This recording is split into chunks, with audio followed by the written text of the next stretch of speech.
Okay. Ladies and gentlemen, welcome back to another edition of the GhostComms podcast. I am your host, Jatmon, joined by my co-host, Vishal. And today we have someone who has made some waves in the COD community, is streaming on platforms that are a little bit more unorthodox, maybe straying away from the norm a little bit, and most importantly, has caused some controversy in the COD scene as of late. Today we have NitroLukeDX.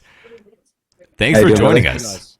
Thank you very much for the invite. It's good to have you here. It's also good to hear some different people with some different vibes as well. Usually, you know, most people like Bad Boy Beeman are the only people that I've spoke about this particular subject. So thank you for reaching out. Sure. Shout out to Brook as well. You should definitely put our socials out for, you know, making this happen here today. So, you know, firm handshakes to her. Yeah. Love Brook. No, Love Brook. yes. Much appreciation for Brook. We're outsiders for the most part. I mean, I've dabbled in COD, but I'm not in the community like that. We're Fortnite guys through and through. So it'll be really interesting to kind of get a deep dive into your world and your perspective on everything as we get into it. So just first and foremost, like, give us a background on you. You know, give us where you grew up, origins, how that led into gaming, etc. Okay, fine. Let me just turn this down a little bit. Right. Okay. So I've been playing video games since the age of 2. First game I ever played was Resident Evil 2 with my dad. I know that sounds kind of fucked up, but it's the truth. I was playing that, and you know, my first actual console was like a proper PlayStation 1. I obviously borrowed a Nintendo 64, used to play Doom, all that sort of thing. And I won't go without saying that I've probably played video games every single. It hasn't been a week that hasn't gone by since I've been born, since the age of 2 upwards. I've been playing video games. So I'm literally born bred gamer. I've been in the industry for 17 years. You know, I've invested into a company called Overworld, which is an esports org, which has evolved into many different things. Actually, fully started as a Minecraft theater show that traveled up and down the country. That's, you know, the cool show. It was pretty cool. So it basically, Overworld was a show. Well, it was Survival Madness Adventures was a show on Minecraft that was featured on YouTube. Then Amazon Prime called me up, said we'd love your show on our on Amazon as a kid on the kids section. So I said, yeah, sure, why not? And then we put it on Amazon. We turned it into a theatrical show. We traveled up and down the country. We sold out. We did that. First ever investment I ever did was a Minecraft Steve costume for the main character of the brand. It was crazy. Then we developed it even further, and we used the revenue off the back of the theater shows to open up a party/gaming center sort of thing, 1,500 square foot. Did that for 2 years. We were developing education on the side of it for kids with autism on the side, but it wasn't really prospering at that particular point because we weren't sure how to like sort of monetize it, as well as obviously do it correctly within the dynamics of actually making sure it was good, if that makes sense. You know, you don't just be like, I do things with kids and then just like kind of throw a bit of money. No, it had to have correct legislation, curriculum, things like that. So it took years. And then after that, pre-COVID, we opened up a esports LAN center in a mall, right?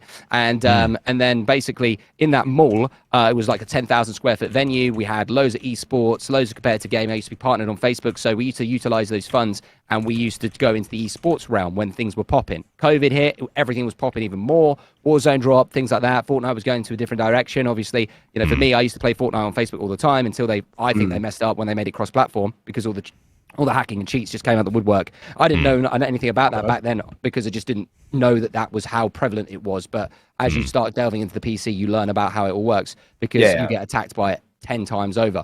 But no, seriously, what was happening is after that, we had to evolve our company. So we decided to split it into 2 narratives. We went full send into the education. And now Overworld, as of present moment, is a school for neurodiverse autistic children, sexually abused children. It's a psychological unit for many different foster groups, charitable groups, you name it. And we have now utilized donations off of the last 4 or 5 years on Facebook, and we've shaped that into now, which is now funded by government and council. It's all transparent, it's on the internet, everything like that, and it's there. So we've done some awesome things. Now that's being managed, you know, by my dad. He's a principal over there. He does all that type of stuff, and he's qualified up to his eyeballs, and he's running that right now.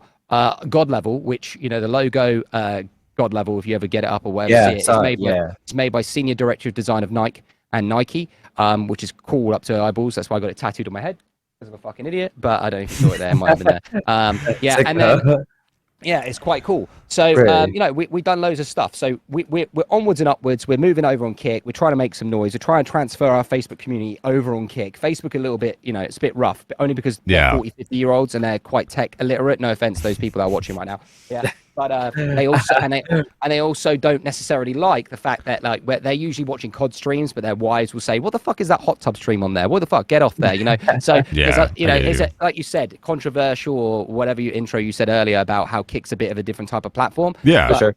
It allows you to have copyright-free music. It allows you to be a little bit yourself. You know, like quite transparent. Sure. I was on Monkey, and let me sort my green screen out. I was on Monkey, and I was on I was fucking like on a GIMP suit. You know, I was running around as like a GIMP suit, on Monkey, and it was just mental. You can block that out if you want to, but that's the truth. No. We keep everything in purposely.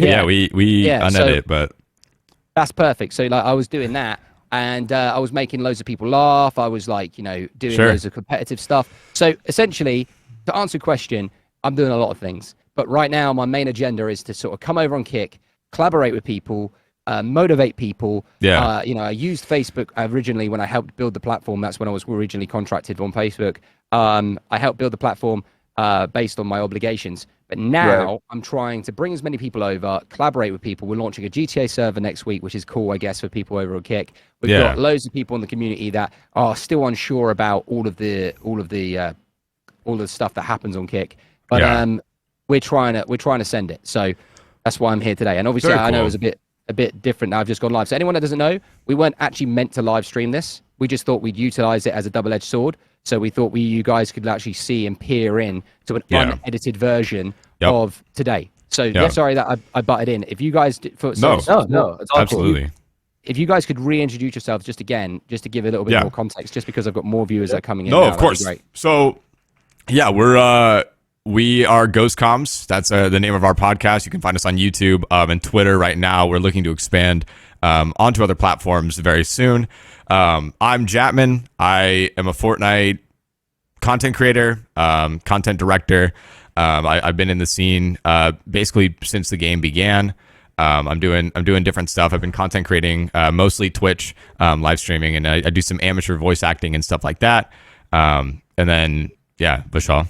My name is Vishal. I'm also a content creator, play Fortnite most of the time, but I also play a lot of other games from Valorant to a lot of other games. And I also do like IRL content, food content, whatever it is. And the whole goal with GhostComms is to just pretty much get another perspective outside of what people know from your streaming career or content uploading career. They want to get to know the real person, like who you are and what goes on behind the scenes and whatnot. Yeah, so we to kind of piggyback off of that, we got heavily inspired by a podcast called Brand Risk, which was run by a pillar in the Fortnite community some years ago, and an inspiration to both me and Vishal, a guy that got us both kind of into the streaming world. And we kind of wanted to pick up where they left off in getting a deep dive into creators and really giving audiences that deeper viewpoint, just kind of beyond the surface level of content that they don't often get to see.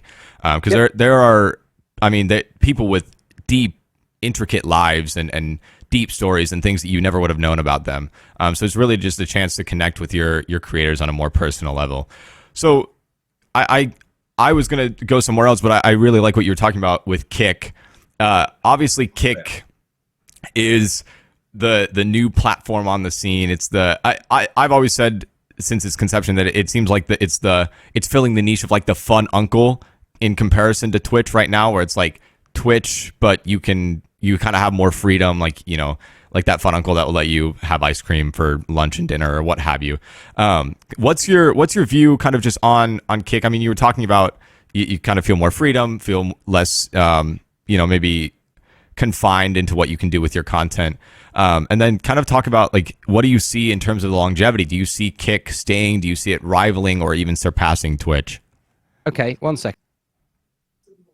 I'm going to ask my audience to answer those questions as well and what they think, so I can see their opinions as we're going along. Yeah, but I do think it's going to rival Twitch. You always got to go where the money is, and Twitch is not where the money is. Twitch is a cancel culture, vindictive, gatekeeping platform that doesn't care about their community. Has proved it for years and years and years. So does a lot of communities, even on Kick. They're still shaping and building it, and you have to be very careful that it doesn't turn into another Twitch 2.0. But the understanding is that it's a corporate machine, right? So at the same time, it's up to the community to try and stick together and build that mold. Everything ends up coming to an end, right? You know, Facebook was very good to begin with, Yeah. ran by Phil Rand, the Facebook Gaming CEO that also ran Studio 71. Beautiful, great guy. He did some great stuff. Then he left. They didn't re-employ anybody. They went down the pan. So at the end of the day, a lot of these companies do things for taxes as well. They purposely run at a loss and things like that. So there's a lot of business behind the scenes that go on based on shareholders or God knows what, right? But Twitch, answering your question, Twitch has never been good.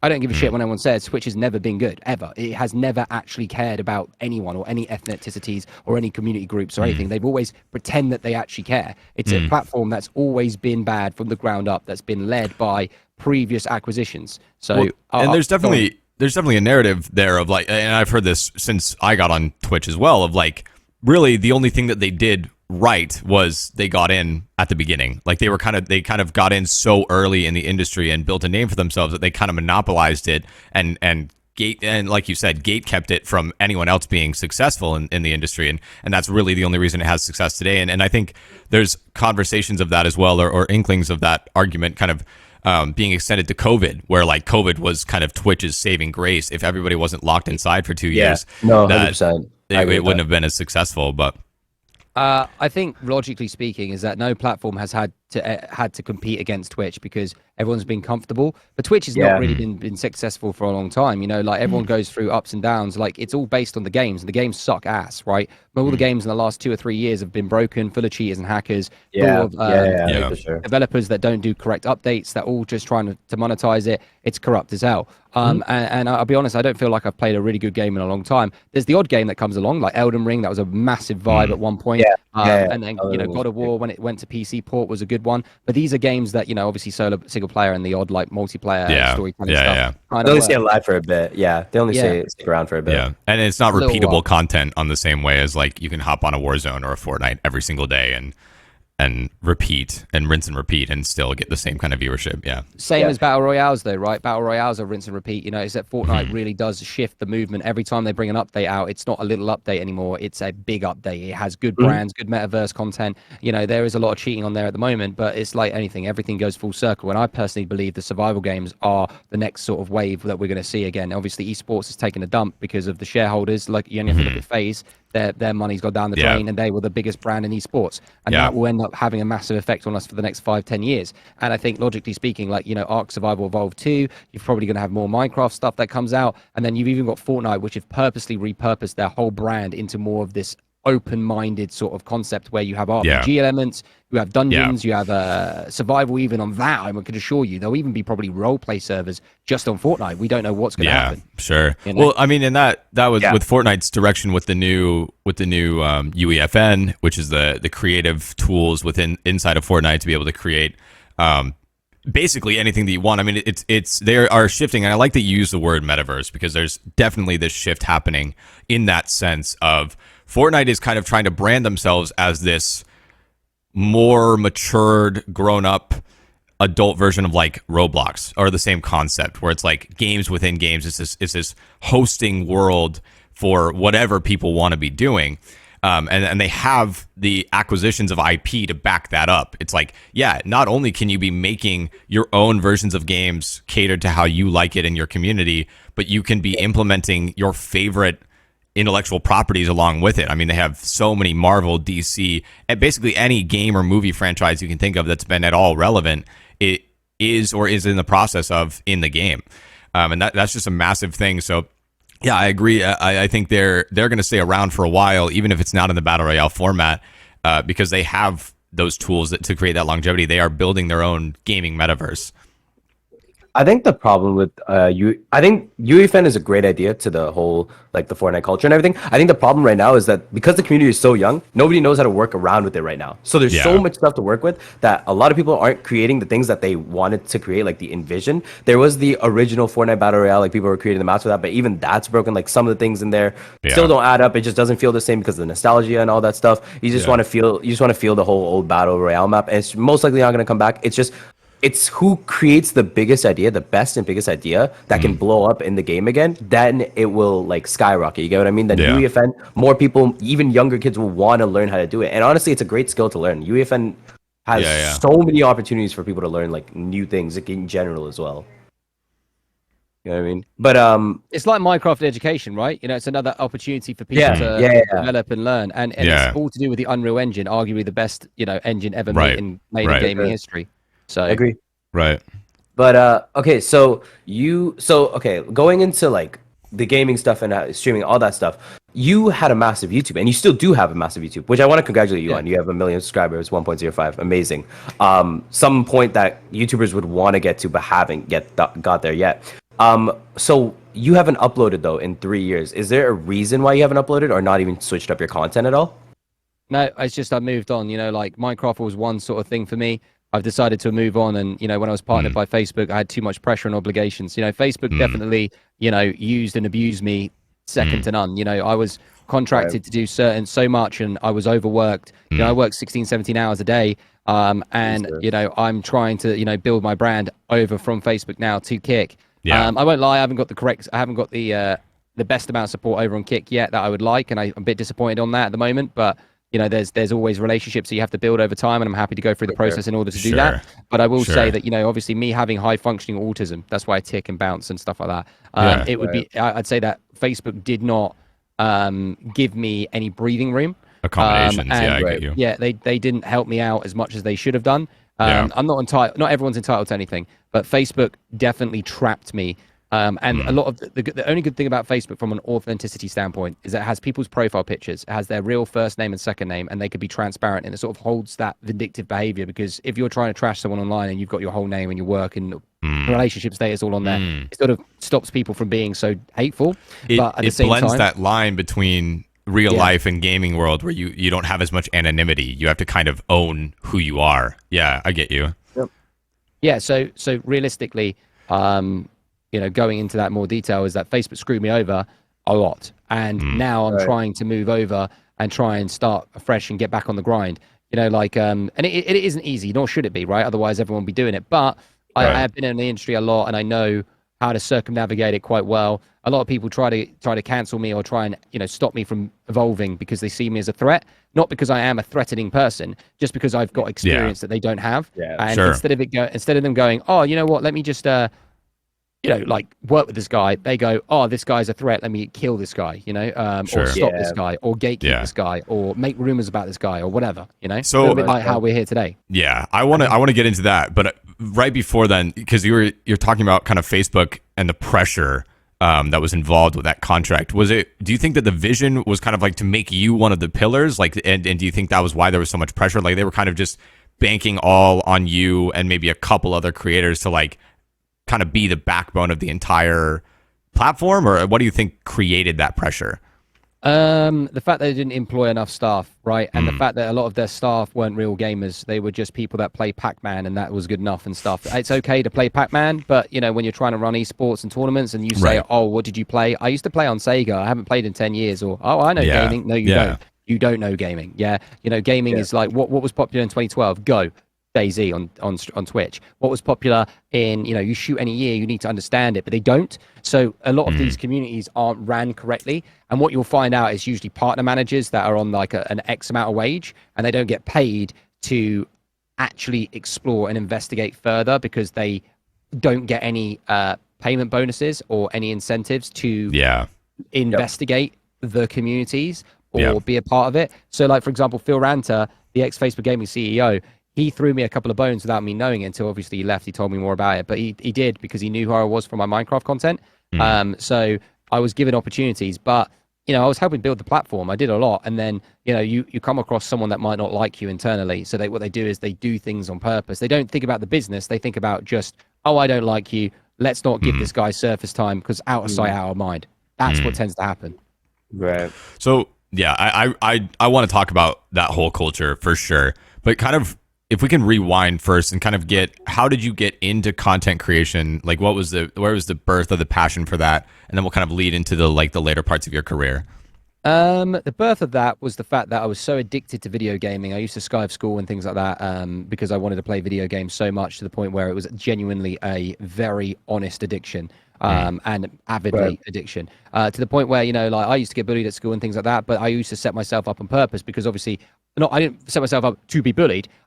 Someone called me like, oh, you're gay or something. It was like, you stabbed me in the head. You know, that's the equivalent of how painful it was if someone said, oh, you're gay, or oh, you're this, or you're that. So I used to be an easy target. So because I was an easy target, I used to go, fuck this, I don't want to go to school, I want to play video games. And because I was so comfortable in my escapism, right, that I would basically always, I was psychologically ill. So I would always be ill and I wouldn't want to go to school. So then I used to play video games, get achievement hunt, you name it, do everything like that. And then because then obviously you get even older and people want you to then get a job. I used to work since the age of like 13 to buy my games, buy my equipment, whatever. Yeah. And, you know, essentially I worked so hard because I wanted to become a gamer and stay playing video games. And then because everyone said, oh, you're going to fail or you're not going to do it, I said, okay, I'll prove you wrong. So as a young age, I did it as a motivator. But I had to prove people wrong, my family wrong. You know, my family, they might sit there and say they had my support. They had my support a bit by not allowing me to, I didn't have to pay rent and things like that to begin with.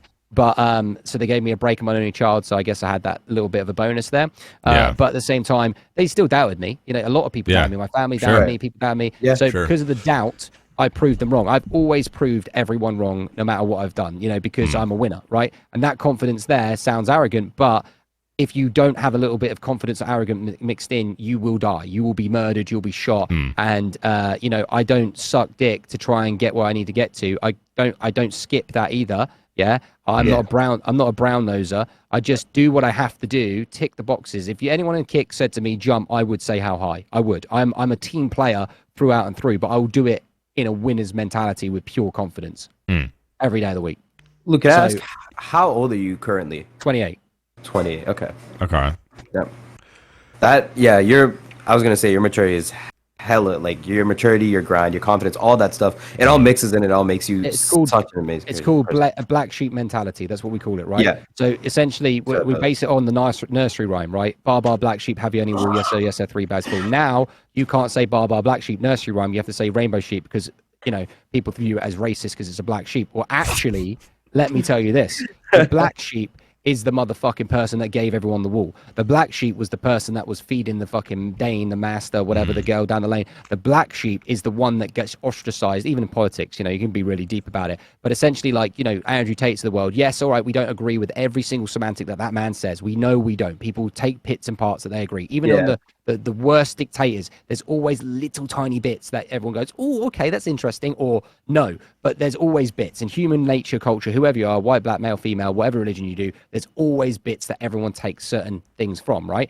And I think black sheep mentality is where you are prepared to be honest about those things. Yeah. So where I'm a white sheep mentality when I'm Marvel or movies or whatever. Sure. You know, I don't mind following the crowd and being like, I'm totally in with the crowd at the moment, or a new Netflix series drops and I follow to it like everyone else. But when it comes down to business or when it comes down to like growing and being honest about things, I'm a bit of a black sheep. But people want to shoot you down for being that black sheep. And I think, you know, Elon Musk buying Twitter was a black sheep mentality move. He did that on purpose to, you know, show them that you can't cancel him. I've just got too much money. I'll buy it. That mentality is what we need more of in this world so that we don't get gatekeeped. Do you think do you think that mentality appears like within the content scene the most? Like, I would say because you see the people like you said, like you try to reach the roof, you try to reach higher levels. It's because you want to have the mentality and have that confidence because you want to reach those levels. Do you think we see it in the content scene enough, or do you think we need to see it more in this content scene? No, we don't see it enough. We see, let me just gang up, let me take that guy's views, let me make money off of that guy, let me gatekeep that guy, let me make up rumors so that if there's less views, there'll be more views for me when that's actually bullshit. There's billions of people in the world. You know, there's plenty of people to go around. There's people that get upset if you have one big fan that goes over and donates to another streamer. They get very upset about that. People gatekeep their own audiences. And the biggest bitch ass thing that most streamers do is they run to their partner managers like Randall from fucking Recess, right? They get the clipboard out. They try and clip your clips. And they try and spin narratives to you so that they can cancel you. One of the biggest things that people need to do is stop cancel culture. You know, if, for example, they're being racist, then that's different. You are now needing a slap on the wrist, subject to how severe or how bad it is, and what your narrative or spin. Now you need to go through TOS. If you're being misogynist and you're being really like you're hating on someone, maybe you're attacking someone from hate speech. Now, again, that goes through TOS procedure. But I'm not talking about people that say, oh, you're this, oh, you're this. You know, oh, you said I'm a bitch. Get over it. Yeah, if you don't like it, block that person. Don't go on Twitter. Stop fucking trying to clip them. Stop trying to cry to daddy. Yeah, so that you can hold them back. If you don't like them, yeah, don't do it. Like there's a guy on this platform, right, that I fully vouch for. His name's called Action Man, right? He's a bit of a crazy guy, right? Yeah, we know Action Man. And no, but I like the fact that there's an Action Man on here, right? Because yeah, he might sit on this platform and he might smoke crack or whatever the fuck he does, right, on the platform, which is a bit out there. I won't lie, but the thing is, he's not hurting anybody. He's doing it himself. Yeah, if he wants to do that, he will suffer the consequences, good or bad,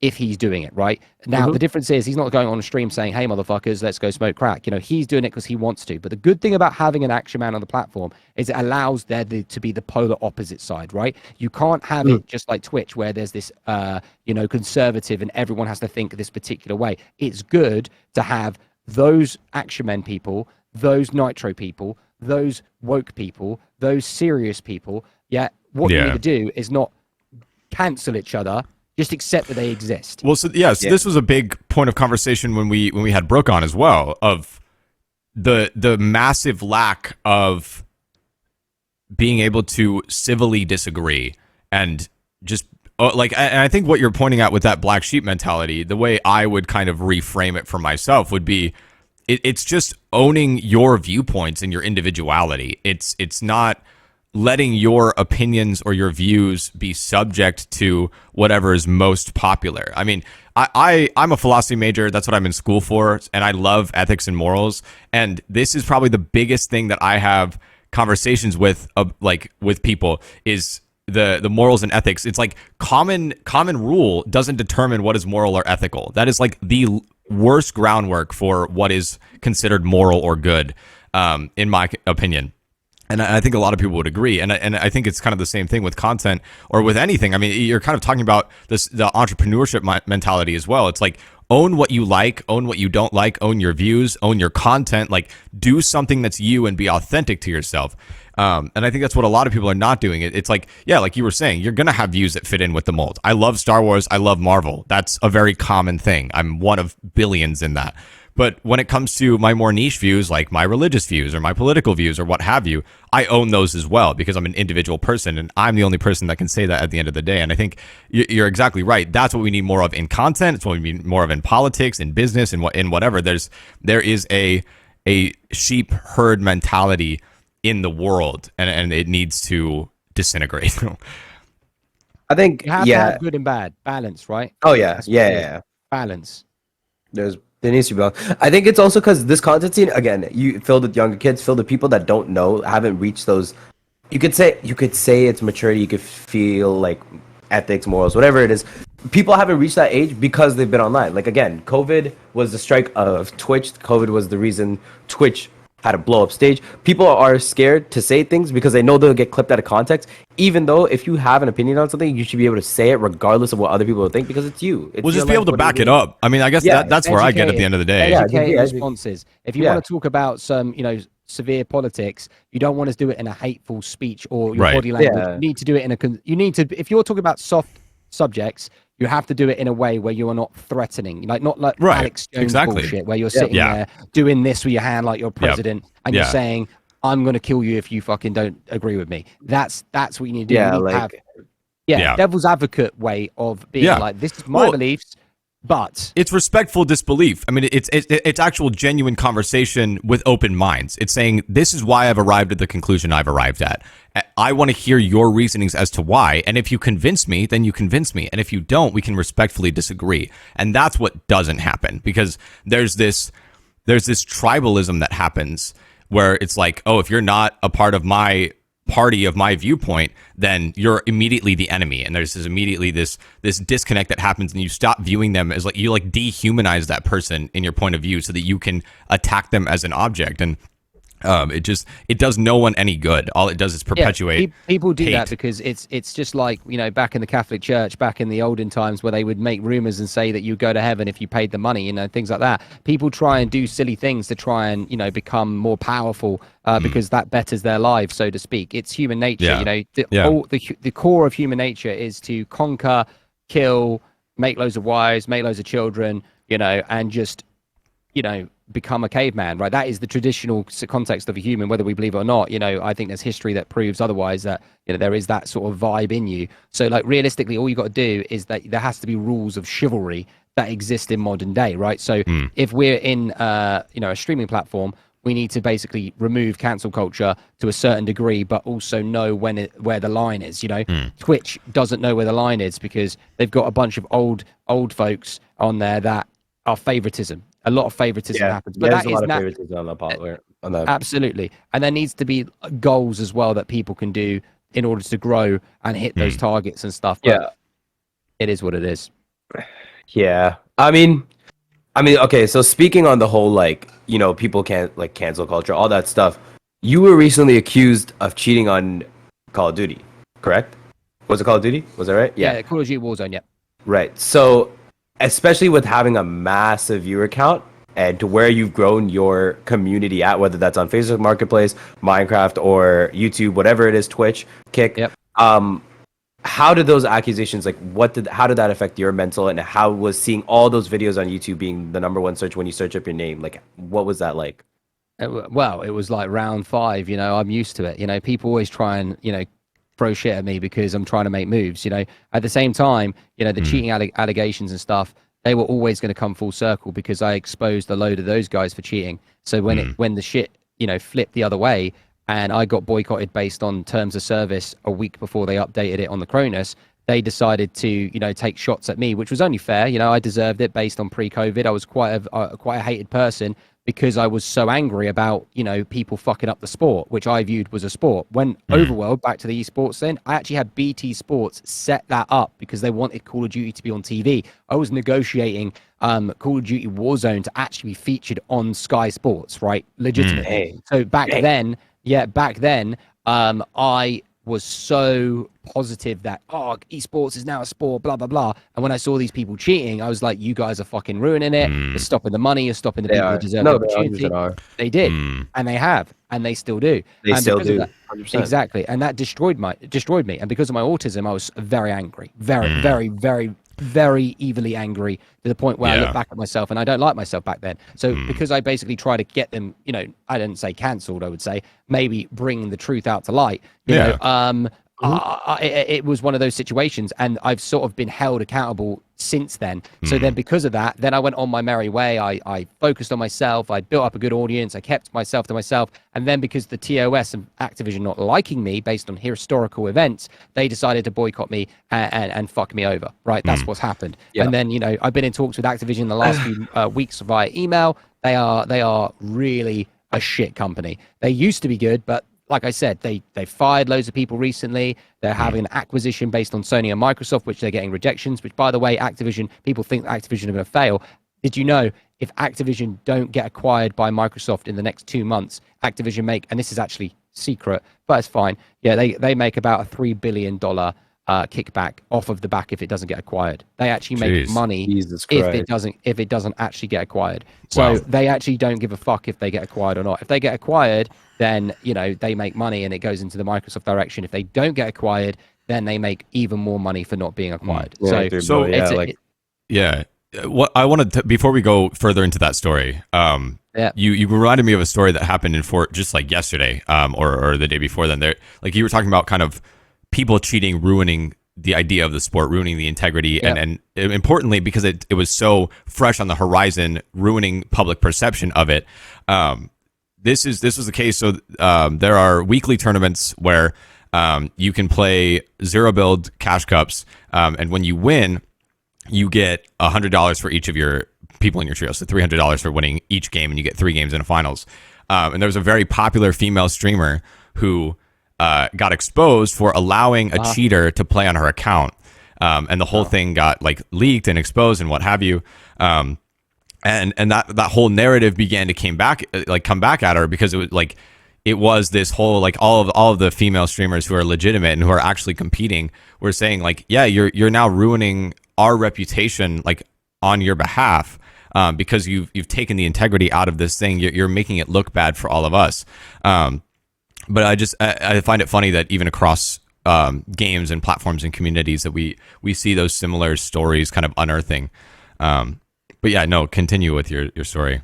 Yeah, no, basically what we're saying is a lot of political shit that's going on around the world, right? And these people are trying to circumnavigate that so that they can try and make their business acquisitions happen, okay? So, you know, at the end of the day, you know, you answering your question about me, you know, cheating, I used the Cronus, right, for 1ms refresh rate, but I didn't lie about it. I was transparent about it when I bought the PS5. I also showed the date of when I bought the Cronus, which was dated December 3rd or December 12th of 2022. I then bought the PS5, which was on a pre-order, so it came around about January. I plugged it in. I wanted the 1ms refresh rate for all games, even Call of Duty, even God of War, even Resident Evil, because you have to play God of War. The new God of War that's come out is not on PC, so I wanted to do a Let's Play of that. And I wanted 1ms refresh rate. I cannot play any game anymore unless it has 1ms refresh rate since using Lord of Mice overclock on the PC or DS4 overclock on the PC, which is completely above board, even though, by the way, on DS4 there is no difference between DS4 and a Cronus. You can still put scripts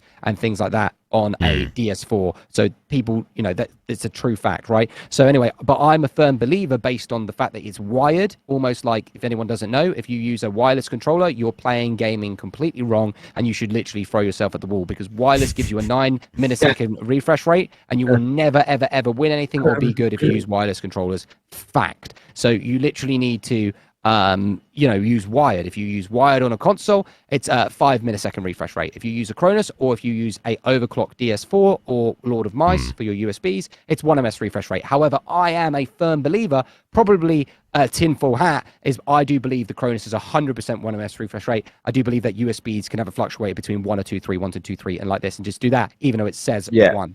Yeah. So again, as of the last 2 months, I've been using the Cronus for Call of Duty. No scripts on that. However, that's up to you to believe. I don't care, but I was very transparent all the time about it. So again, that's up to people, right? Now, but I could still prove it. I could fucking, you know, go anywhere and be able to prove it. Yeah, exactly. I could do it, you know? So at the same time, you know, ending on that, the terms of service updated on season 3 for Call of Duty, but they also did make a tweet saying that they were in the anti-cheat testing phase about 2 or 3 weeks. I just got fucked over on the testing phase a week before season 3.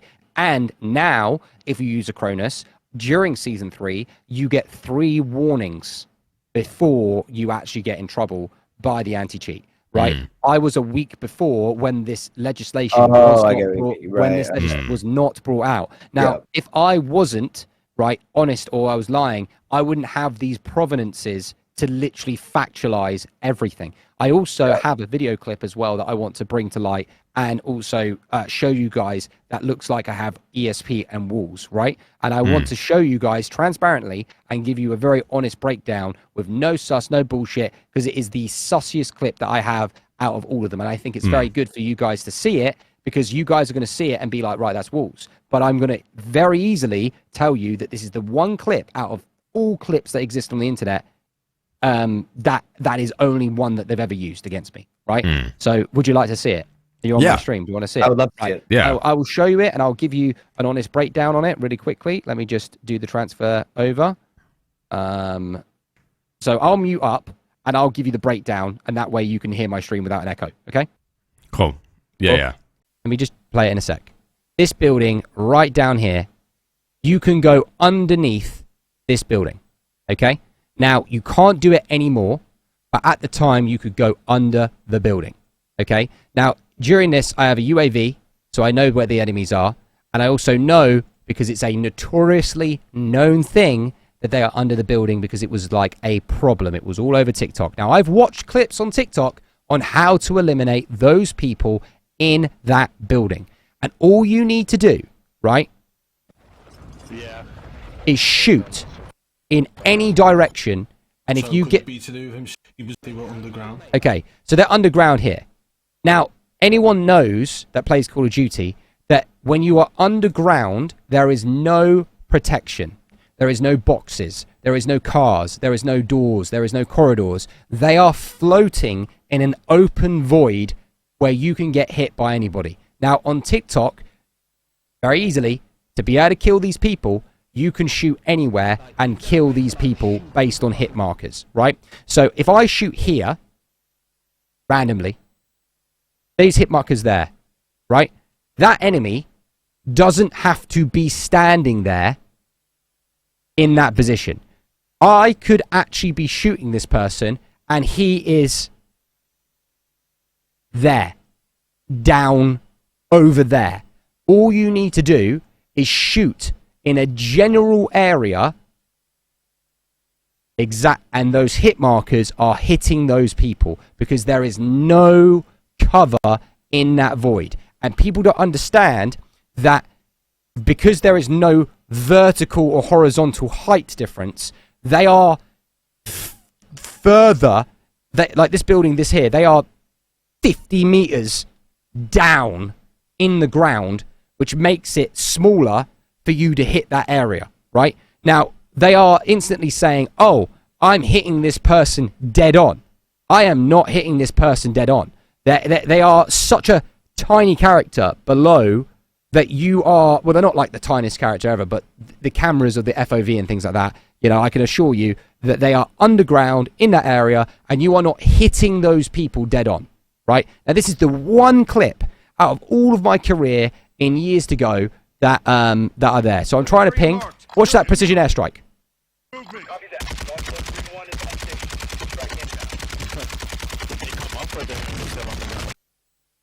I've downed that person because of the precision airstrike. Because that precision airstrike has just covered the whole building. Now, on the front face of it, it doesn't look like it's covered the whole building. But because they're under the map, that has covered that whole fucking area. Right? Well, probably about 65%. Probably. Right? So anyway, so there you go. We've hit these people, we've downed them. But essentially, yeah, there's even another clip, right, where I shoot through the floor, right? I don't know where it is. Let's have a look. Let's get it specific. Let's find the one where I shoot through the floor so that we can expose it right here.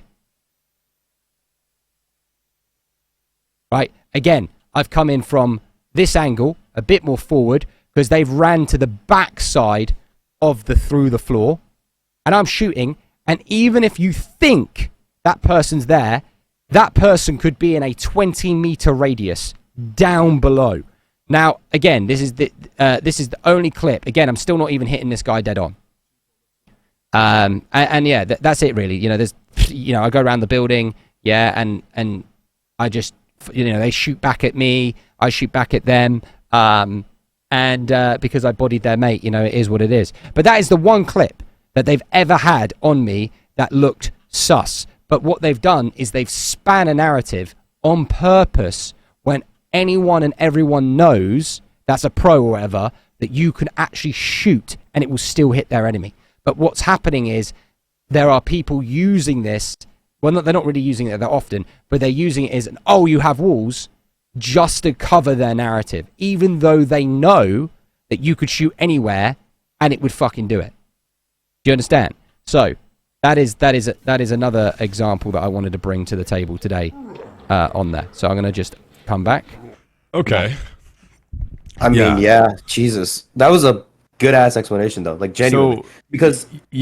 So in there's Fort... bugs like that. Yeah, there's bugs like that in Fort. The same thing. Well, there's a difference in Fort between cheating and an exploit. And from that explanation, it would sound to me like it's more of an exploit. Yeah, like it's you are taking advantage of something that is illogical in the game because of something that has been overlooked. It doesn't look to me like full cheating, especially the fact that they are already exploiting by being under the building or whatever. Yeah, exactly. It's like that. Are they? I mean, they're cheating by exploiting, but it's like you're counter exploiting. You know what I mean? Like that to me is a sound enough explanation. It sounds plausible enough. I don't know COD well enough. In Fort, it's easier to say, oh, this is an exploit versus this is cheating because I know the game. But I mean, from what it sounded like, it's reasonable enough. I mean, then Luke, okay, so I assume you know what an exploit and the difference between an exploit and cheating is, correct? Every day, right? So in the COD community, do people not understand that this is an exploit, or do they take it as cheating because they know it will just get them more views on a YouTube channel if they were to post about it? Like, you know what I mean? I think what it is that the community is dying, right? You know, at the moment it's got 30,000 concurrent viewers on Kick, YouTube, Twitch, Facebook, all together. The game's dying. That's crazy. That is crazy. So people are trying to get desperate to try and make Bring money it- off the back of the game. Their paychecks, their bread is going down. So what they're doing is they're taking everybody down with them on purpose to try and gain more views. And also, if they can hurt me in the long run, that's a win for their psychological endeavors, you know. And they don't like the fact that I've moved over to Kick and people want to hear about me talk about Call of Duty. There's a lot of viewers that watch me that literally just sit there and, you know, and just want to, like, because my biggest haters are usually people that watch me all the time. And then I have a load of what I call the black sheep community. They're the ones that, you know, have got my back. They'll throw the gifted subs in. By the way, just throwing this out there, if my community do put 10 gifted subs in, Durkistan is going to throw 10 gifted subs on his own. So if anyone wants to throw 10 gifted as a chat, please do. Go through your browser. Don't go through the app. The app's still in beta. Go through the browser, Safari or Google Chrome. If you click the cogwheel, put the 10 gifted in, and Durkistan will put 10 as well. So if you care about this, if you're getting some insights, this is great with these guys from Fortnite coming over, you know, prying into the Call of Duty territory. And it's great as well because these are coming from a devil's advocate perspective, not from, diehard Call of Duty, let me tell you how it is, Mr. Dictator. Right. These guys are coming in from a positive as well. Good to see you, Jacko. Yeah, sorry, continue. We appreciate that. But to say, like, okay, so... Well, again, so you're someone big in the COD community that clearly is getting accusated just because people want to make money off all this type of stuff. There was something like that recently in the Fortcom with a kid named Clicks, who's a bigger end on the Fortnite side. I don't know if you've ever heard about him. He's just one of the biggest content creators on the game right now, and pretty much he stream snipers, as everybody knows, in every game stream sniping.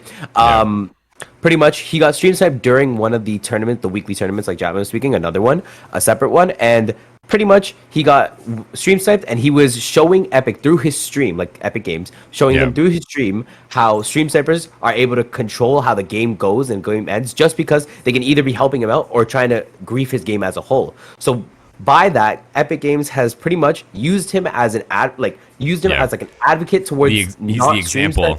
He's the example of not stream sniping. So they've banned him for 2 weeks, which doesn't seem like a lot, but the 2-week ban leads to not being able to play the biggest tournament of this season and the biggest tournament of next season, which also leads him to not being able to play a tournament that's happening in real Copenhagen, life. a LAN at the end of the year that you have to qualify for with the tournament. So it's very similar. It seems in Epic's philosophies and Activision's philosophies of this is a big person and there's enough people in the community behind this decision that we're kind of going to make them the example, and we're going to embark on a terrible punishment that is disproportionate to because you were kind of saying, like, with Activision, like, they kind of just boycotted you and they were just kind of like, nah, fuck you, like, we don't really care what you have to say or what have you, like, we're gonna take it out on you because you're a big figure in the scene, and the same thing happened to Clicks.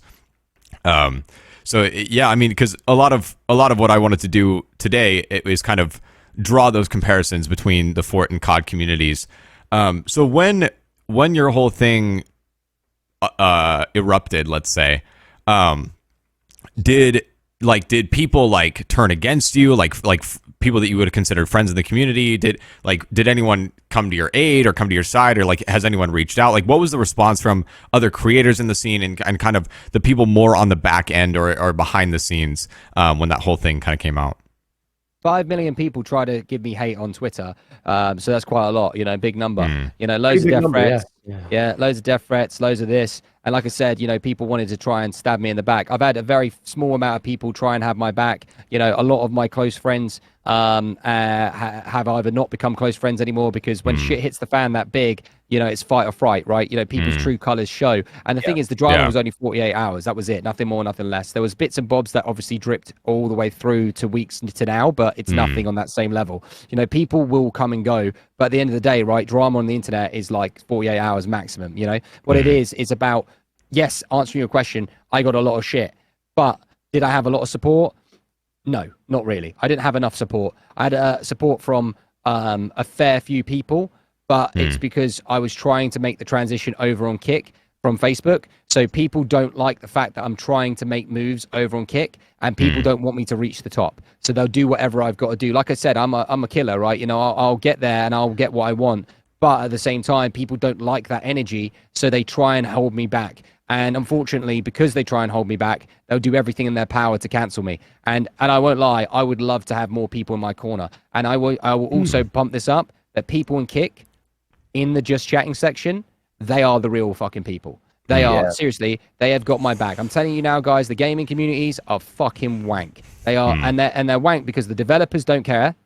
Evidently, you've just used an example of Fortnite. Yeah, we've really seen it. Yeah, and exactly. then the streamers get upset and more angry, so they make click communities or click groups, and then if you interrupt their equilibrium, they will fucking end you. They will do what they've got to do. Yeah, it's not even like a lot of the top streamers in most games, especially Fort. I think this is true. They don't really have genuine relationships. They just have like symbiosis, like alliances with people. And as it's like, as long as you're benefiting me, then I'll keep you around. As long as you're, getting me clout or getting me viewers or what have you, then we're good. But as soon as that relationship stops being beneficial for that person in a selfish sense, then that relationship's gone, and it's like it was never there in the first place. And even Vishal and I, on the more personal side, have been talking a lot about this recently, of like, you need to have only business relationships basically, and then you have like your actual friendships,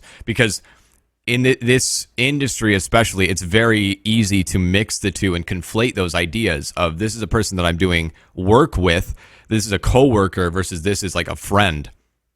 And I think that when that line gets blurred, it can get really difficult, especially when things like this come out, because it's like, well, do I preserve my career or do I stick up for this person? And you genuinely will never know who has, if you do get in that blind sight or whatever, you genuinely don't know who has your back. You just gotta wait. And if Twitter becomes a manifest, it's just who has your back based on a tweet and who doesn't have your back based on a response, a death threat, whatever. You only get cancelled through Twitter these days, That's honestly, it really, that's so true. It's so true. It's so sad though.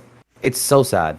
Like, if you're gonna, like, dude, cancel culture to an extent needs to be nullified somehow. It needs to be nullified to the point where they need to, maybe even to the point where they could say, fine, you're not allowed to play COD on this platform. You play anything else, but you can't play COD. Boom. They could be like that. They could literally throw walls up, and they say, right, you've been banned on Fortnite. Look, we don't mind you, but you're banned from playing Fortnite until you get your unban or your whatever. Like, even to the point where they could do shadow bans, and they could say, if when you get like that weak shadow ban and people go on burner accounts, that could be against TOS going on burner accounts. Like, you could do stuff like that. You could say, listen, you've been, and that way that would respect the platform, and the platforms would have more respect. 100%. Yeah. Well, that goes into. Sorry, my mistake. Wrong button. All good. And that goes into another thing as well. With I just lost my train of thought. I blinked so hard. But that goes into, because I pressed the disconnect button. What no, all good. No, you were talking about how that could be TOS on the platform. Oh, there we go. So like that goes into I believe that creators have a responsibility to be role models to a degree. Now, I'm not saying you have to act like a perfect person or preach or anything of that nature, but things like modeling cheating, to evade a ban, that to me is a blatant misuse of a platform that you've been given. And I think that things even like talking about your philanthropy and things of that nature, and then actually doing something for marginalized children that you sympathize with. I even think that that was my whole thing behind content creation, was I did not see many role models in the Fortnite scene specifically, but also just like, if there were role models, they're usually not that entertaining, unfortunately. Like, I don't know if you know who Nick A30 is. He's one of the more massive. Oh, he's the PG-13 dude. Yeah. Yeah. And it's like, I respect Nick. I respect that he sticks to what he believes in and he's making the content that he believes in. But the kids who need the messages and the morals that he's modeling are not going to watch him, because he's so like hyper focused on his niche of content. So it's like, that was kind of my motivation, was to blend those two things of like, can I be entertaining and still be a bit of a role model for these 14, 15, 16-year-old kids. And for me, I'm a youth esports coach. That's my part-time.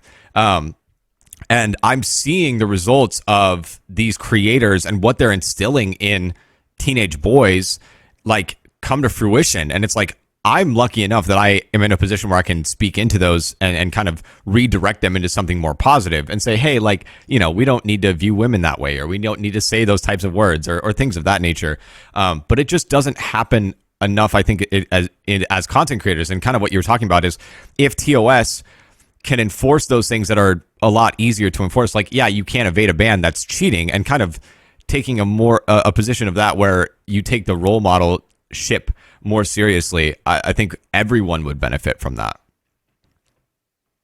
Yeah, I mean, It definitely needs to be more thought of it. But can I just do me a favor, just real quick? Can I just take like a 3-minute section just so I can just hype up this guy in the chat? He's just throwing me 30 gifted subs. If I don't do that, he's No, gonna you're kick good. me. Sure, go ahead. And I'll mute up properly, and then you guys could think about the next question. I'm happy to keep talking for however long you guys want to talk for. Yeah, so you have cool. all the content. Cool. Perfect. Thank you very much. I appreciate you guys. Dude, I think the problem with the whole Twitter scene is that it allows people, because of the TOS and all that stuff, like we've talked about this on so many podcasts, and this is just between us, like, it's just the whole TOS rule, like, not having TOS on Twitter allows people to say whatever they want. It allows people to do whatever they want and not be punished for it through Twitter's demands, but instead punished through people's cancellation, if that makes sense. Yeah. And it's just like, I get it, gaming, it's like online world, like you can get canceled for anything, like even social media models, even like all this stuff, like we saw like, actually I'm not gonna say that, that's a bad point to say, but we see like people getting canceled on a daily basis, even if it's not gaming, even if it's just like what they do IRL versus how they're seen on like Twitch. Like you said, you want to, like, you've tweeted out this multiple times if you guys have ever checked out my Twitter, which again is very controversial. But pretty much when he tweets stuff about when he tweeted about like being a genuine person on Twitch compared to being a genuine person IRL, and like there's rarely any streamers that are like that.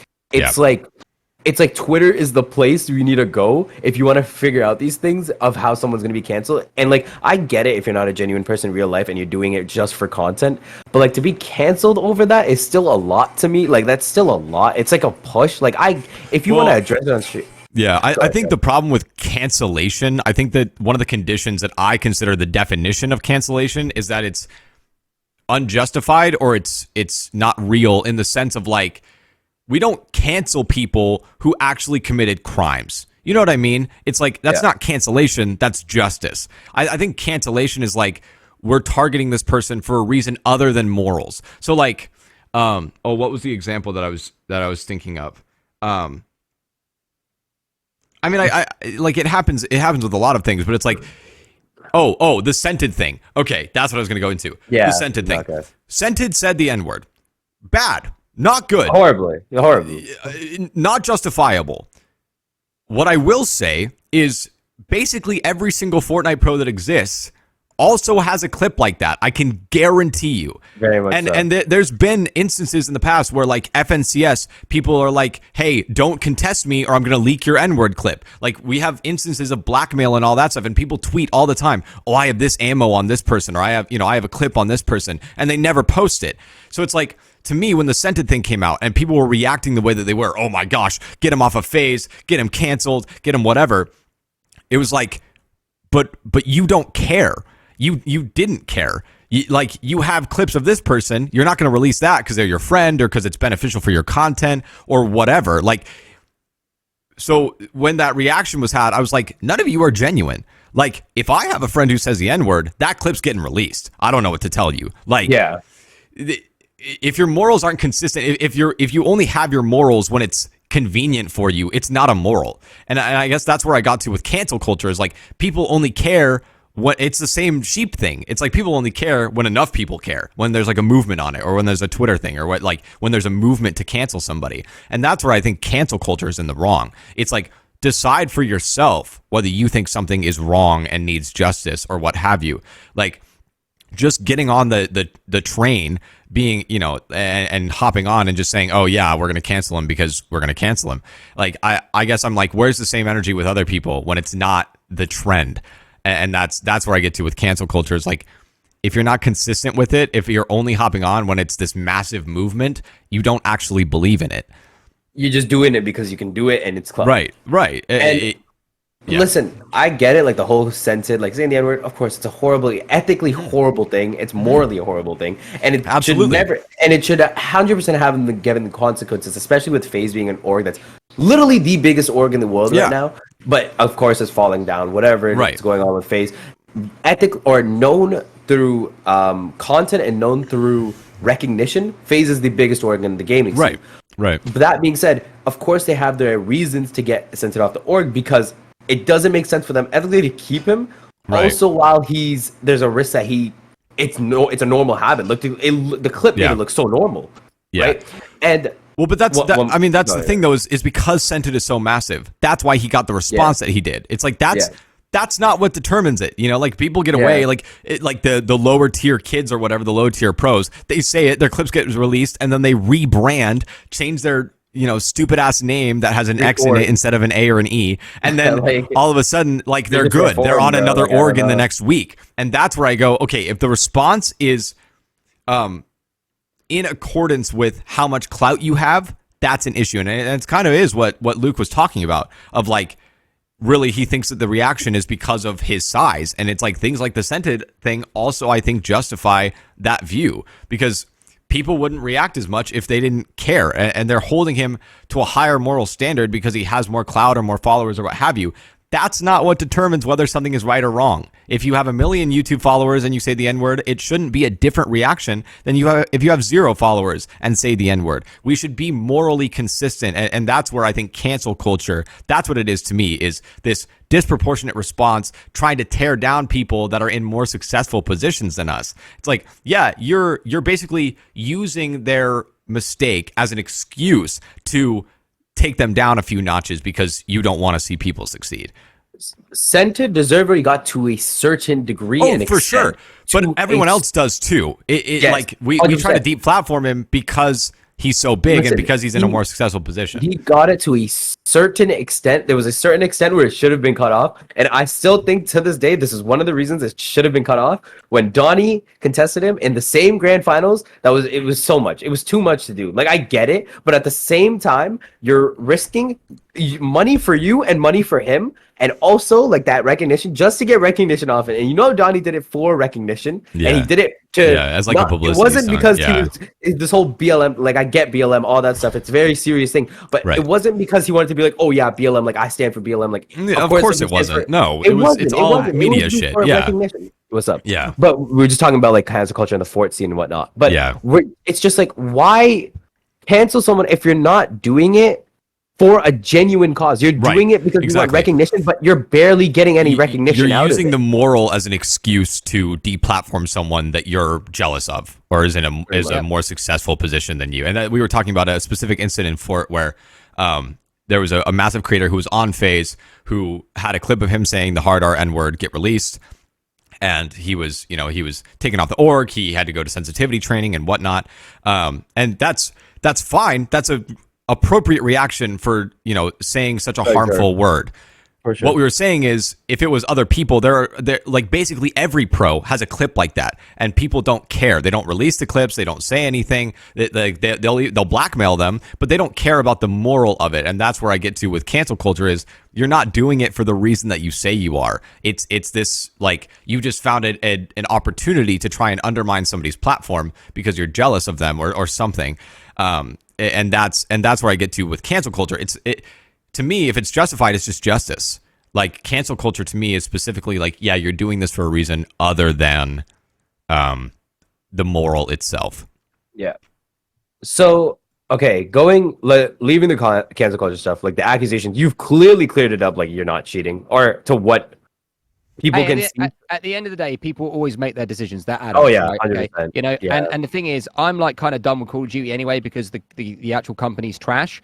And I'm not doing that because I'm done with it. I'm done with it. That's why I'm doing just chatting. That's why my mission, my prerogative was to do just chatting on Kick for a month, build and collaborate with different people, which I have been doing. Like, for example, you guys, we would have never connected if I was playing Call of Duty right now. I can assure you, right? Sure. I understand that obviously the events that have unfolded have made this happen, but at the same time, I would not be open to doing it But I'm now stepping outside my comfort zone, trying to do something different, proving to my community that I can still just be as entertaining through doing just chatting. I'm aware that there are people that want me to go back to COD, and I said, hey, listen, I will go back and do a bit more Call of Duty twice a week, each week next month, if I hit my gifted sub goals, which is fair because it's a transfer of saying, listen, if you do want me to do Call of Duty, you'll throw me that bone, right? Or you're going to allow me to prosper, do GTA RP or whatever. You know, I'm not getting myself held back because of a game, you know, like, well, and that, and that idea is lost on a lot of people who want to get into this industry. It's like you have to constantly be progressing as a content creator. I think as a content creator, I think your greatest enemy is complacency. Getting stuck in what you're doing, getting in a rut, or just trying to produce this content that is half-assed because you know it's going to do just good enough to, you know, support the lifestyle that you're having. I think it's a disservice to the art and to the industry as a whole. I mean, to me, it's like that's your whole thing. As a creative, I always want to be pushing to the next level. I always want to be doing something more. What can I produce? What can I push into? And I see that lost on a lot of people. Like you know, you see YouTubers, as soon as they get to 3 million, it's like all of a sudden they just pump out a shitty 9-10 minute video once a month or once a week. It gets 20 million views, and then they're complacent with it. And I think that that's a disservice. So I like that you're, like you said, going out of your comfort zone, trying new things, pushing to be entertaining in new and creative ways, because I think that's what content creators need. I agree with you. You're right. And that's because, you know, if you don't make change, you stay the same. It's like the definition of insanity. If you do the same thing every day expecting a different result, you're fucking insane, you know? And that's why, you know, the game Fortnite does something different every single time. But the difference is that, you know, I am bored of like just doing the same thing day in and day out. And I think battle royales are getting into that sort of complacency. Yes, that's why survival is led by the content creators, you know? Yeah. And I think, you know, it's collaborations like this that can allow that opportunity to happen. You know, it's one of those. It's onwards and upwards. And I think, you know, there's so many people out there that want to stop it because they want to, well, they just don't believe in themselves. And it's because people are always trying to hold them back. Yeah. I wanted to... Oh, yeah, you gonna go? I was going to go into, so speaking of onwards and upwards, because really I haven't heard of many creators that have built entire companies or things of that nature. Talking a little bit more about Overworld, and kind of that whole thing. So you're high functioning autistic. So how did that the autism philanthropy and the school come to be? Because that's incredible. I mean, I think as creators, we have a responsibility to use our platforms for good, and that sounds like one of the best examples of that I've ever seen. Because a lot of them will just throw a lot of money at charity, which can be a publicity, like it's a good thing, but it can also be a publicity stunt. It can make them like it can have a little bit of a kickback, like you were saying, like with companies and taxes. So can you kind of get into the origin of that and how your passion fueled that, and just kind of talk about that more? Because I really want to make people more aware of that. Someone's got to do it, right? You know, at the same time, I am autistic and I'm passionate about helping people, right? And I don't mean it, oh, boo-hoo, helping people. No, I want to go ahead and I want to do it from a circle jerk perspective, right? That means everyone wins. There's a growth of business. There's a growth of positive actions. People make money, gives jobs to people, helps people that are autistic. There is no, charity aspect to it where, just help this one group of people. No, it's a business where you grow, they grow, we all grow, but there's transparency from the beginning. And instead of it being controlled by dictatorship or communist actions, you know, in business, we are able to utilize our experiences through gaming to educate people or give them what they call holistic learning. So holistic learning, there's loads of people that can't actually go to traditional school. So a lot of the children that goes to our psychological center, they are literally legally allowed to play GTA. They are legally allowed to, like, 12-year-olds are allowed to smoke cigarettes, you know, things like that, right? They are allowed to do those things.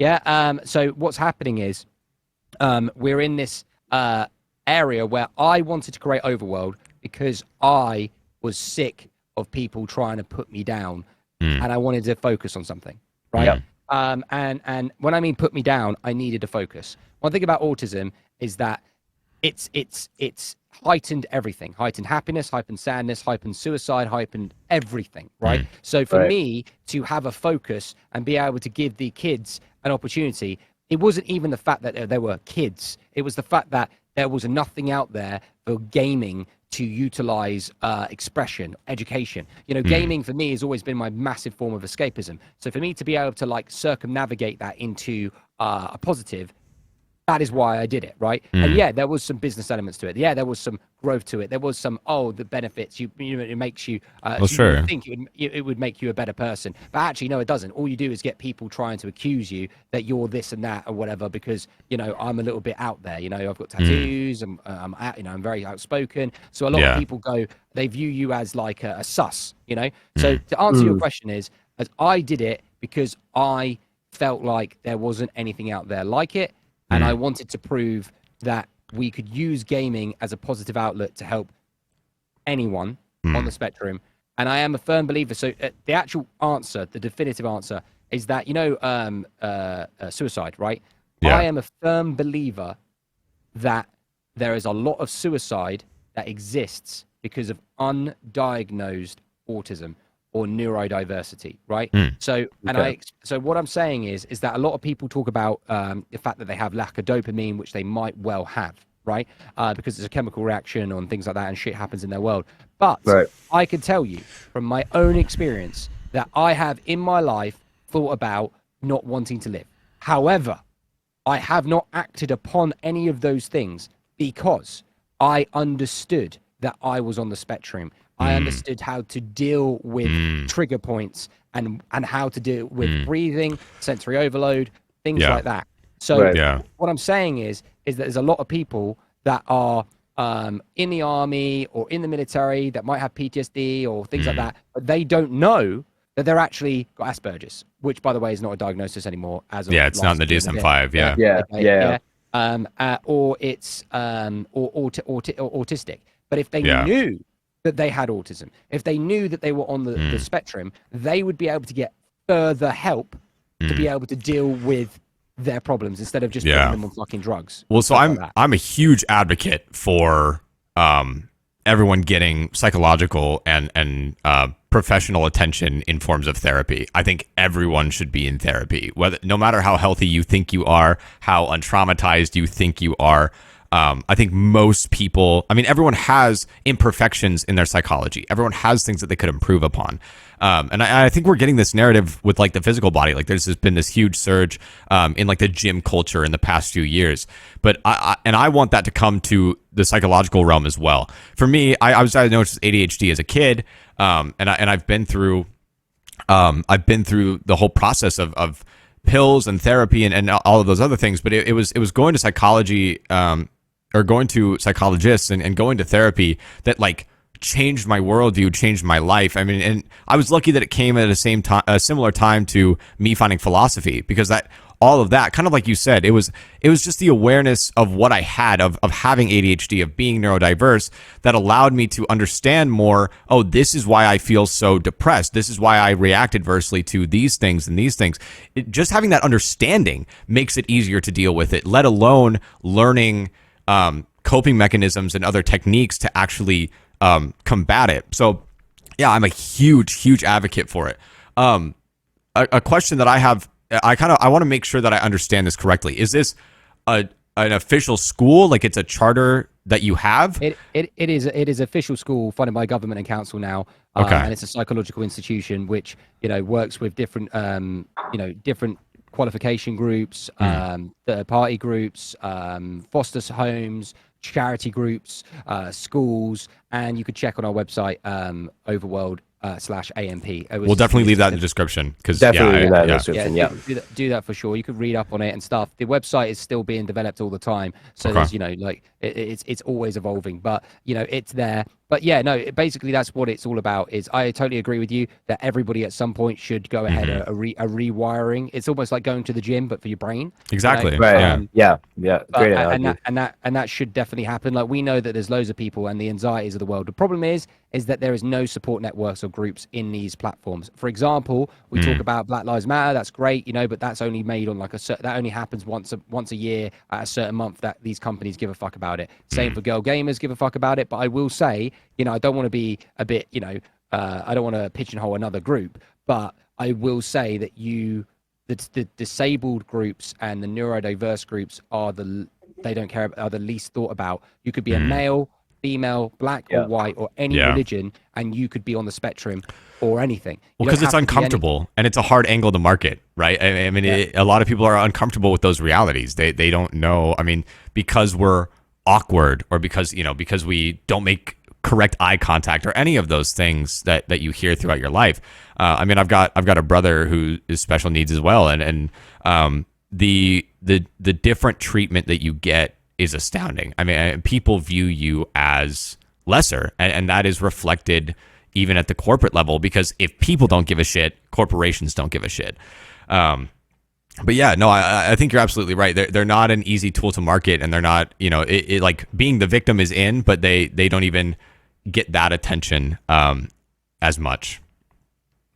So I did want to like say like, okay, so the whole Overworld League, amazing concept. But if you were to do like a daily split, like of the 24 hours of a day, how much time do you think that you genuinely spend on like the Overworld League? Like, how do you work like with the Overworld stuff?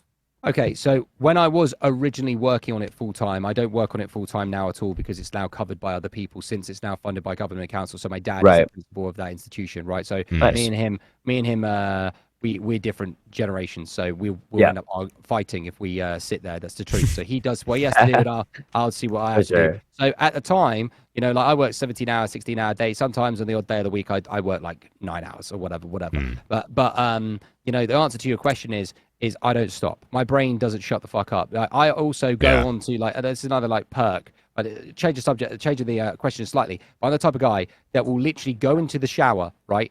I will log onto my Discord. I will call a friend, and I will literally put my phone on the top of my shower where they obviously no webcams on, right? And I will be in the shower making conversation with anyone else that's in my conversation at the same time while showering. You know, so I've got nuts in my hand. I'm getting on there. You know, I've got my soap in between my butt crack. You know, I'm there, and I am That's amazing. Having a conversation. That is amazing. Yeah, because I don't want to be in my shower thoughts.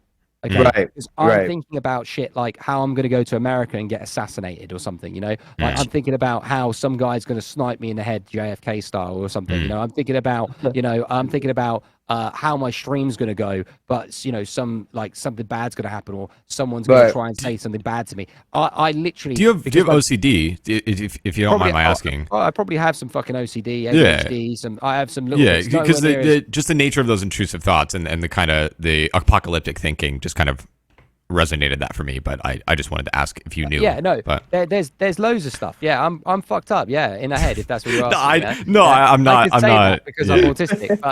But the thing is, though, right? I feel the pressures, right? And that's why I understand a lot about the world, is because I've been abused by a lot of people, right? And I don't mean sexually or anything like that. So just want to throw that out there.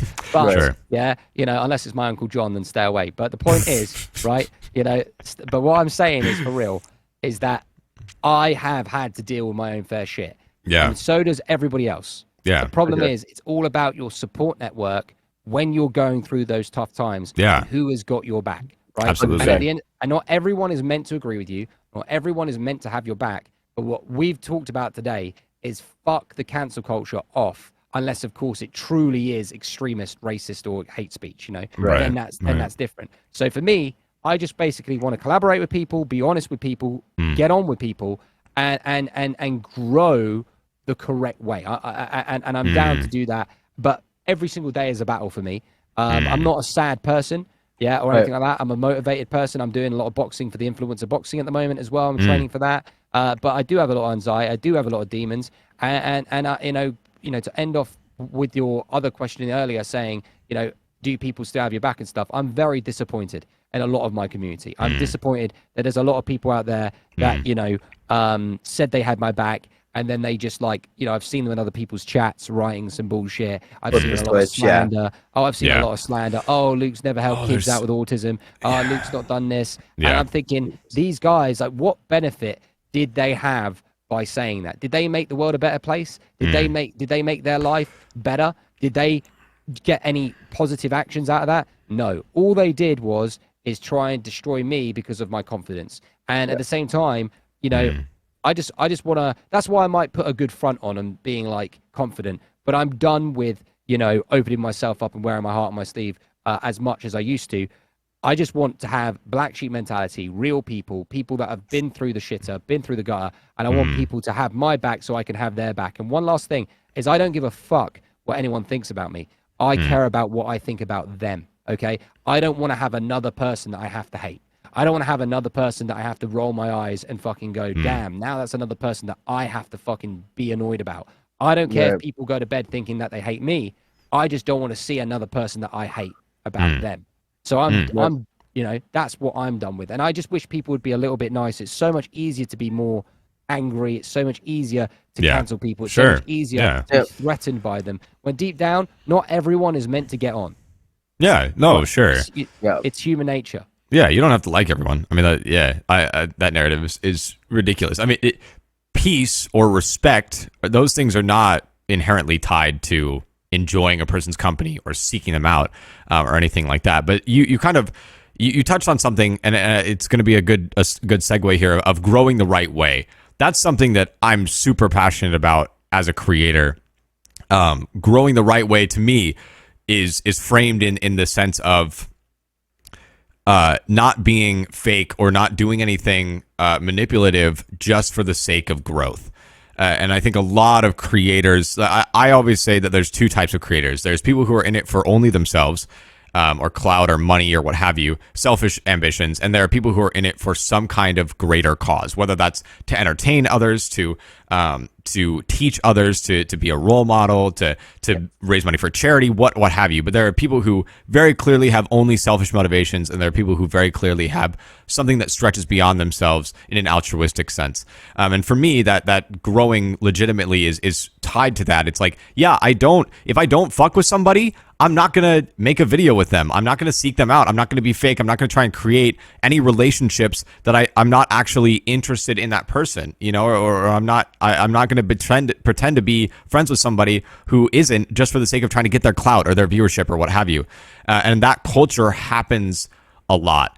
And it really does a disservice to every creator when somebody acts in that way, and you see so much backstabbing and fakeness, like you said with the whole reaction to your thing. People that you would have considered friends, all of a sudden shit hits a fan and they're turning their back on you. It's like, well, how real was this to begin with anyway? And I know for me, even at the smallest level, I mean, when I was averaging like 3 to 4 viewers on Twitch, this shit was happening. People were fiending for 1 to 2 more average viewers, or stealing away all of your mods or all of your viewers or all of your gifted subs or whatever.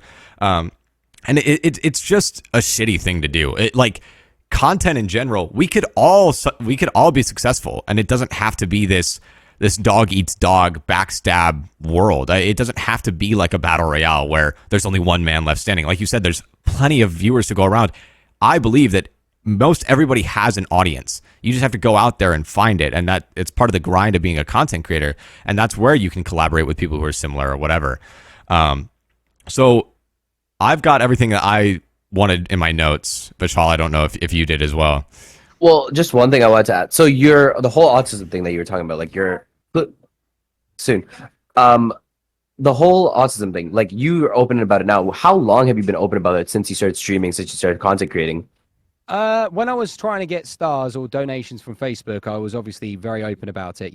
I didn't really utilize it as a crutch or anything like that to begin with, because it wasn't a benefit to do so. It's a benefit to do so when you're trying to raise money. So obviously, you have to try and talk about it. You have to be honest about it. But I won't lie, It saved my life being honest about it. The amount of pressure and hate that I've got. People have suicided for less with the amount of hate that I've got. 5 million people vindictively trying to do things to me. The amount of death threats and DDoSing and doxing that has actually existed in the last 3 months, let alone in the last 2 weeks, has been huge, to the point where it would scare a normal man off their fucking rocker. But at the same time,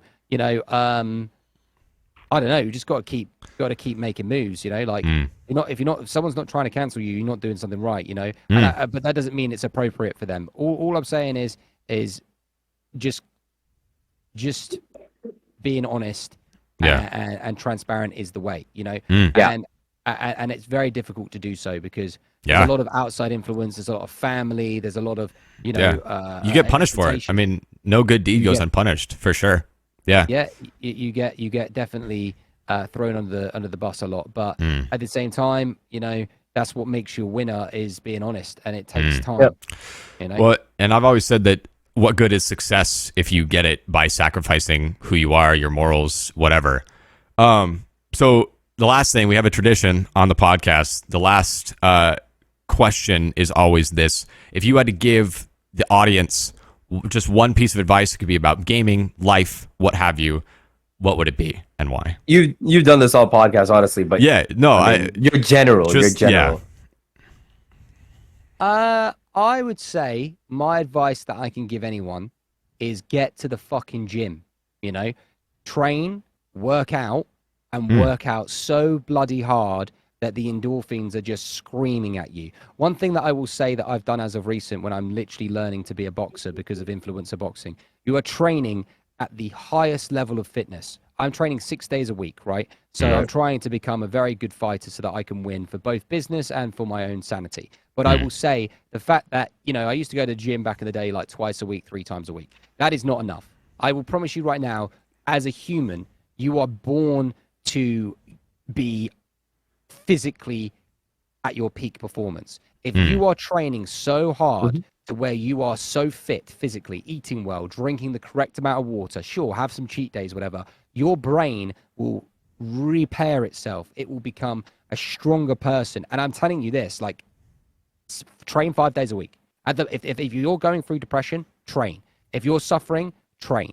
If you're fucking, failing at something, train. If you want to be a fucking more intelligent person, train. That is my advice. I would say this 100%, that since training for the gym, not the gym, boxing, I have become not just a little bit of a winner.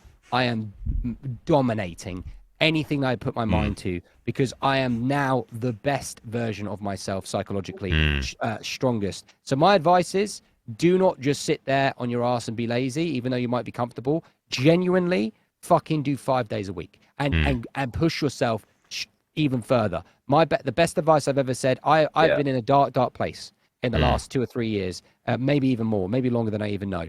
And I will say that if you train really fucking hard, you will start winning. And you will be and guess what? You will also find some difficult days and you will not want to get out of bed. But if you could just fucking train and you just get so fit, you just become a winner. Your mindset becomes something else. It becomes a winner. That's my advice. That's my yearly advice is literally get so fucking fit. I mean, that's literally some of the best advice a lot of people give, to be honest, but it's true. It's genuinely true. Yeah. I mean, I think it echoes kind of my philosophy for life is just that constant seeking of your best self. And you kind of talked about that, like being your best self, being transformed into that, via this dedication to something that even your desires don't want. It's like at the end of the day, you do what you do because I believe you have an obligation to yourself to live the best life that you can and be the best version that you can be. And that when you're on your deathbed, when you're facing that moment, you can say, I gave everything that I had and I'm content. I'm happy. It's whatever that is. It's not about milestones for me. It's not about achievements. It's about as long as I know that I'm giving everything that I have on a given day to get to a point where I need to be and be my best person, and I'm confident that I gave it everything I had, I got as far as I could, I'll be good, when I face that moment. I mean, ladies and gentlemen, thank you for joining us for this episode of the GhostComms podcast. This was really a lot deeper and one of my favorites already so far. Really Make sure you go check out Luke everywhere. We'll have all of his links in the description. Go watch his stuff. He's definitely said some incredibly deep things that I want everyone to take a look at and form your own opinions. What do you agree with? Don't agree with? Leave them in the comments. We will catch you in the next episode. Peace. Later, everybody.